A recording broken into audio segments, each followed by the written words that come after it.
আমার বন্ধুরা, নবীজি বলেন তিনটি কাজ যার ভিতরে থাকবে সে তখন ইমানের মজা দুনিয়াতে পেয়ে যাবে। কয়টা কাজ? কথা বলেন না কেন? কয়টি কাজ? তিনটা কাজ যদি আপনার ভিতরে থাকে তাহলে ইমানের মজা অবশ্যই আপনি পেয়ে যাবেন। ইবনে আব্বাস রাদিয়াল্লাহু তাআলা নবীজির আপন চাচাতো ভাই, তিনি হাদিসটি বর্ণনা করে দিয়েছেন মিশকাতুল মাসাবির শরীফের ভিতরে। মিশকাত শরীফের ভিতরে যে হাদিস বর্ণনা হয়েছে, আল্লাহ পাকের নবী বলেন তিনটি কাজ যার ভিতরে থাকবে ও ব্যক্তি অবশ্যই ইমানের মজা পেয়ে যাবে। কোন সুবহানাল্লাহ। যাকাতুল ঈমান, ইমানের স্বাদ তারাই কেবল পাবে মান রাদিয়া বিল্লাহি রাব্বাহু ওয়া বিল ইসলামি দীনাহু ওয়া বিমুহাম্মাদিন নাবিয়্যাহু ওয়া রাসূলা। আল্লাহকে রব হিসেবে মান্য করা, আল্লাহর প্রতি সন্তুষ্ট হয়ে যাওয়া, আল্লাহ যা আপনাকে দিয়েছেন তার প্রতি রাজি খুশি থাকা, সন্তুষ্ট থাকা, নির্দ্বিধায় আল্লাহর হুকুম আহকাম মেনে চলা, এইগুলো যদি মানেন অবশ্যই আপনি আল্লাহকে রব হিসেবে মান্য করে নিলেন। কোন সুবহানাল্লাহ। দুই নম্বরে আল্লাহ পাকের নবী বলেন অবিল ইসলামী দীনা, যে ইসলাম আল্লাহ তাআলা আপনাকে দান করে দিয়েছেন এই ইসলামের প্রতি আপনি সন্তুষ্ট থাকা, নির্দ্বিধায় আপনি ইসলামকে মান্য করে নেওয়া। মনে চাইলেও মানা, মনে না চাইলেও মানা, মনে চাইলেও মানতে হবে, মনে না চাইলেও মানতে হবে। কোরআন হাদিস ইসলাম ধর্ম যা আল্লাহ তাআলা আপনাকে দিয়েছে অবশ্যই নির্দ্বিধায় মেনে নেওয়ার নাম হলো ইসলাম। এরপরে মুহাম্মদুর রাসূলুল্লাহ, মুহাম্মদ সাল্লাল্লাহু আলাইহি ওয়াসাল্লামের প্রতি সন্তুষ্ট থাকা, নবীজির আনুগত্য অনুসরণ করে জীবন কাটিয়ে দেওয়া। এই কাজ যদি আপনার ভিতরে তিনটা থাকে অবশ্যই ইমানের মজা অবশ্যই আপনি পেয়ে যাবেন। কোন সুবহানাল্লাহ।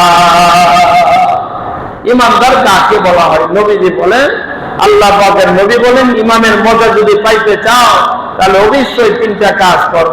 আল্লাহকে রব হিসেবে মান্য করে নেওয়া, অর্থাৎ তার হুকুম আহকাম দিনে রাতে 24 ঘন্টা যা আদেশ দিয়েছে তা জন্ম থেকে মৃত্যু পর্যন্ত নির্দ্বিধায় আল্লাহর সন্তুষ্ট চিত্রে আল্লাহর হুকুম আহকাম মেনে নেওয়ার নাম হলো আল্লাহকে রব হিসেবে মান্য করে নেওয়া।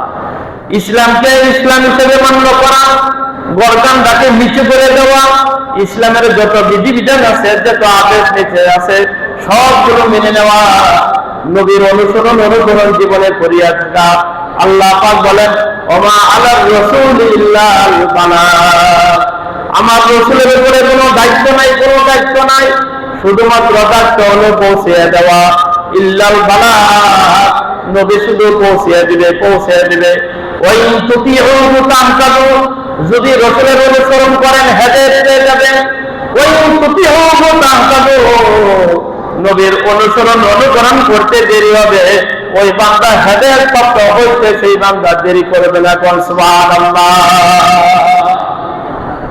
ভাইরা আমার বন্ধুরা, তো বলতেছিলাম আল্লাহ পাক বলেন ইল্লাল্লাযীনা আমানু, যারা ঈমান আনিয়াছে তারা ক্ষতিগ্রস্ত নয়। তারা আবার কারা? আল্লাহ পাকের নবী বলেন, আল্লাহ পাকের নবী ইরশাদ করেন, আবি হুমামা রাদিয়াল্লাহু তাআলা আনহু বলেন নবীজিকে প্রশ্ন করা হয়েছে, ইয়া রাসূলুল্লাহ আন্না রাজুলান সাআলা রাসূলুল্লাহ সাল্লাল্লাহু আলাইহি ওয়াসাল্লাম, নবীজিকে প্রশ্ন করেছে, ইয়া রাসূলুল্লাহ ঈমান কি জিনিস, ঈমান কাকে বলা হয়? আল্লাহ পাকের নবী বলেন ইজা সাররাতা হাসানাতুকা ওয়া সাআতা সাইয়্যাতুকা ফাআনতা মুমিন, গুনার কাজ করলে যদি দিলের ভিতরে পেরেশান আছে, অস্থিরতা আছে, টেনশন আছে, আর নেকের কাজ করলে যদি দিলটা খুশি হয়ে যায়, ফুর্তি হয়ে যায়, আনন্দ পান, তাহলে অবশ্যই বুঝে নেবেন আপনি একজন ইমানদার। কোন সুবহানাল্লাহ। গুনার কাজ করলে যদি, নাফরমানি কাজ করলে যদি দিলের ভিতরে পেরেশান আছে, অস্থিরতা আছে, টেনশন আছে, আর নেকের কাজ করলে যদি মনে খুশি লাগে, আমি ওযু করলাম, গোসল করলাম, পাক পবিত্র হয়ে আল্লাহর ঘরে চলে আসলাম, দিলের ভিতরে যদি আনন্দ আছে, ফুর্তি আছে, আর নাফরমানি কাজ করলে যদি দিলে পেরেশান আছে, বুঝিয়ে নেবেন আপনি একজন পাক্কা ইমানদার। কোন সুবহানাল্লাহ। ভাইরা আমার বন্ধুরা, আবি হুমামা রাদিয়াল্লাহু তাআলা আনহু বলেন আল্লাহ পাকের নবী ইরশাদ করিয়াছেন, মান আহাব্বা লিল্লাহ ওয়া আবগাদা লিল্লাহ ওয়া মানাআ লিল্লাহ ওয়া মানাআ লিল্লাহি ওয়া আতা লিল্লাহি ফাকাদ ইসতাকমালাল ঈমান। চারটি কাজ যে ব্যক্তির ভিতরে থাকবে সেই ব্যক্তি দুনিয়ার জমিনে সবচেয়ে বড় একটা পাক্কা ঈমানদার। কোন সুবহানাল্লাহ। কয়টা কাজ থাকলে মাগো কথা বলেন না কেন? কয়টি কাজ? চারটি কাজ যদি আপনার ভিতরে থাকে তাহলে বুঝিয়ে নেবেন আপনি একজন পাক্কা ঈমানদার। আল্লাহ পাকের নবী বলেন আহাব্বা লিল্লাহ, ভালোবাসলে কেবলমাত্র আল্লাহর জন্য বাসতে হবে, আল্লাহর জন্য আপনি ভালোবাসতে হবে। ওয়া আবগাদা লিল্লাহ, কারোর সাথে দুশমনি করবেন কেবলমাত্র আল্লাহর জন্য হতে হবে। আল্লাহ পাকের নবী বলেন ওয়া আতা লিল্লাহ, কারোকে দান করলে শুধুমাত্র আল্লাহর জন্য করতে হবে। ওয়া মানআ লিল্লাহ, কারোকে নিষেধ করলে দান খারাপ না করলে সেটাও আল্লাহ পাকের জন্য করতে হবে। যদি চারটি জিনিস থাকে তাহলে বুঝিয়ে নেবেন পাক্কা একজন ঈমানদার আপনি হয়ে গিয়েছেন। কোন সুবহানাল্লাহ। তাহলে ভালোবাসলে কার জন্য বাঁচতে হইবে? না মন পূজা করার জন্য? দুনিয়ার টাকা পাইবেন, গাড়ি বাড়ি, অর্থ সম্পদ, এমপিগিরি, মন্ত্রীগিরি, মিনিস্টারগিরি, দুনিয়ার কোন পদ পাওয়ার জন্য কারোকে আপনি ভালোবাসতে পারবেন না। শুধুমাত্র রেজাই মাওলার জন্য হতে হবে। 2 নম্বরে আল্লাহ পাকের নবী বলেন কারোর সাথে দুশমনি করবেন, মন পূজা করার জন্য আপনি দুশমনি করতে পারবেন না। মনে যেমনি চাই সেমনি আপনি করতে পারবেন না। একমাত্র আল্লাহ পাকের জন্য শুধু দুশমনি করতে হবে। এরপরে আল্লাহ পাকের নবী বলেন 3 নম্বরে কারোকে দান করছেন আল্লাহর জন্য করতে হবে। দানবীর মানুষে বলবে আপনাকে ভালো বলবে, বহু বড় দানবীর বলবে বাহবা দিবে, এই কথা বলার জন্য আপনি দান করবেন না, শুধুমাত্র আল্লাহর জন্য করতে হবে। এরপরে কারোকে নিষেধ করিয়ে দিয়েছেন না তোমাকে দান করবো না। কেন করবো না? তুমি মদ খাও, গান গাটানো, জুয়া গেল, অন্যায় অবিচার করো, নামাজ নষ্ট করো, বেপরদায় চলো, গান বাদ্য শোনো, টিভি বিসিডি চাও, অন্যায় অবিচারের ফয়লাবে তুমি দিন রাত 24 ঘন্টা মগ্ন আছো। এই কারণে আমি অবশ্যই তোমাকে দান করতে পারবো না। আল্লাহ তাআলা নিষেধ করে দিয়েছেন। এই চারটি কাজ যদি আপনার ভিতরে থাকে তাহলে বুঝিয়ে নেবেন খালেস একজন ঈমানদার আপনি হয়ে গিয়েছেন। কোন সুবহানাল্লাহ। নবীজি বলেন লা ইউমিনু আহাদুকুম, তোমাদের কোন ব্যক্তি ঈমানদার হতে পারবে না হাত্তা আকুনা হাত্তা ইলাইহি ওয়া ওয়ালিদিহি ওয়া ওয়ালাদিহি ওয়ান নাসি আজমাইন। তোমার মা বাবা, দাদা দাদি, নানা নানি, ভাই যারা যারা আত্মীয় স্বজন, ছেলে মেয়ে, স্ত্রী পুত্র, এমপিগিরি, মন্ত্রীগিরি, দুনিয়ার রাজনীতি যায় তুমি বলো না কেন বান্দা, সব কিছু থেকে আমি রসুলকে যত মহব্বত তুমি না করবা, আমি রসুলের প্রতি মহব্বত ভালোবাসা সব থেকে বেশি যতদিন না হবে ততদিন তুমি ঈমানদার হতে পারবা না। কন্যা আউযুবিল্লাহ। ওমর ফারুক রাদিয়াল্লাহু তাআলা আনহু বলেন ইয়া রাসূলুল্লাহ, আমি আপনাকে ভালোবাসি দুনিয়ার সব কিছু থেকে, তবে আমার জান থেকে নবীজি আপনাকে ভালোবাসে না, কারণ আমার জান যদি চলে যায় আমি দুনিয়া থেকে শেষ হয়ে যাব। আল্লাহ পাকের নবী বলেন মুসলিমকান ঈমানদার তুমি পাক্কা হতে পারো নাই। হযরত ওমর রাদিয়াল্লাহু তাআলা আনহু দেরি করে নাই, সাথে সাথে তিনি বলিয়া ফেলেছেন আল্লাহর কসম খাইয়া বলি, আল্লাহর কসম খাইয়া বলি নবীজি এই যে জানটা আল্লাহ আমাকে দিয়েছে এই জান থেকে বেশি বিশ্ব নবীজিকে আমি দুনিয়াতে ভালোবাসি। কোন সুবহানাল্লাহ। নবী ডাক দিয়ে বলেন ওমর আজকা থেকে পাক্কা একজন খালেস ঈমানদার তুমি করে দিয়েছে। কোন সুবহানাল্লাহ। ভাইয়ের আমার বন্ধুরা, এক ব্যক্তি আনাস ইবনে মালিক রাদিয়াল্লাহু তাআলা আনহু বলেন নবীজির নিকটে দৌড়ে এক ব্যক্তি আসিয়াছে। আসার পরে নবীজিকে বললেন ইয়া রাসূলুল্লাহ, ও আল্লাহ পাকের নবী, আমি জান্নাতে যাইতে চাই, কিয়ামত কখন আসবে আপনি বলিয়া দেন। আল্লাহ পাকের নবী বলেন কিয়ামতের জন্য কি আমল তুমি করলা, কি আমল তুমি করিয়াছ? নবীজি প্রশ্নের উত্তরে সেই সাহাবী আল্লাহ পাকের নবীর সাহাবী বললেন ও আল্লাহ পাকের নবী, আমার তেমন কোনো নামাজ নাই, রোজা নাই, হজ নাই, যাকাত নাই, উল্লেখযোগ্য কোনো বড় বড় আমল কোনো আমার কাছে নাই।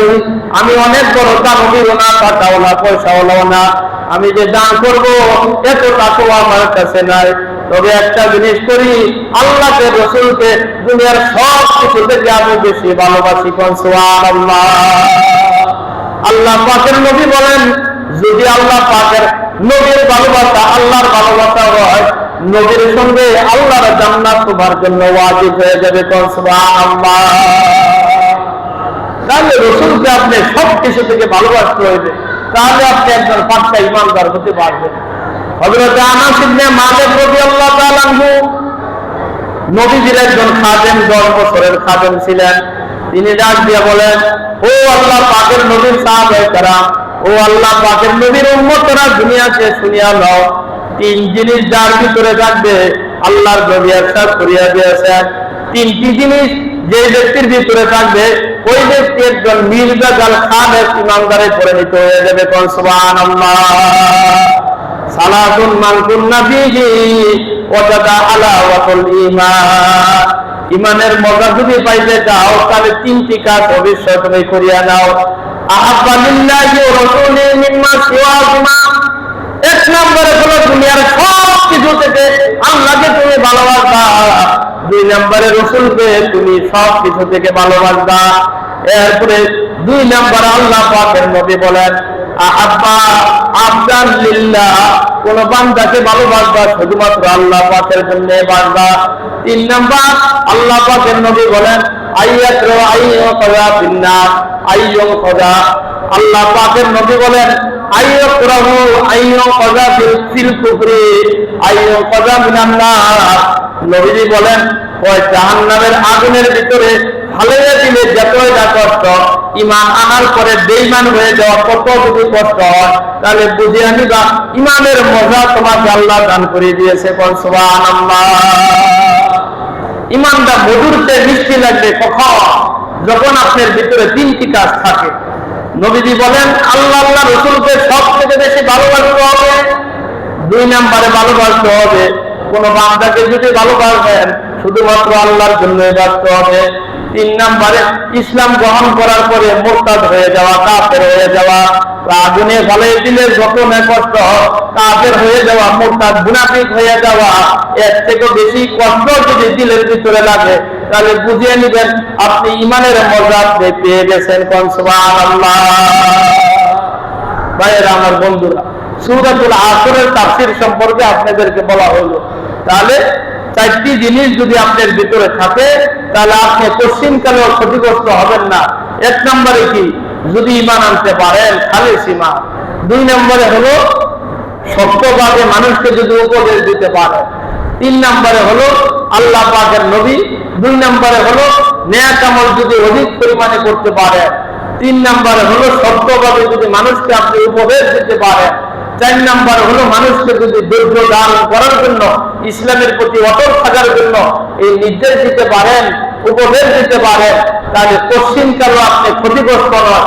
মানুষ আপনাকে ক্ষতিগ্রস্ত করতে পারে, আল্লাহ পাক বলেন তুমি ক্ষতিগ্রস্ত নয়, তুমি একজন কল্যাণ প্রাপ্ত। সুবহানাল্লাহ। আল্লাহ যেন আপনাকে আমাকে সূরাতুল আসরের আলোকে যে কথাবার্তা আমরা শুনলাম, শুনিয়া বুঝিয়া মানিয়া জীবনকে সুন্দর করার তৌফিক দান করে বলেন আমিন। ওয়া আখিরু দাওয়ানা আলহামদুলিল্লাহ। যারা সুন্নাত পড়ি নাই 4 রাকাত ক্বাবলা জুমা পড়িয়া নেই।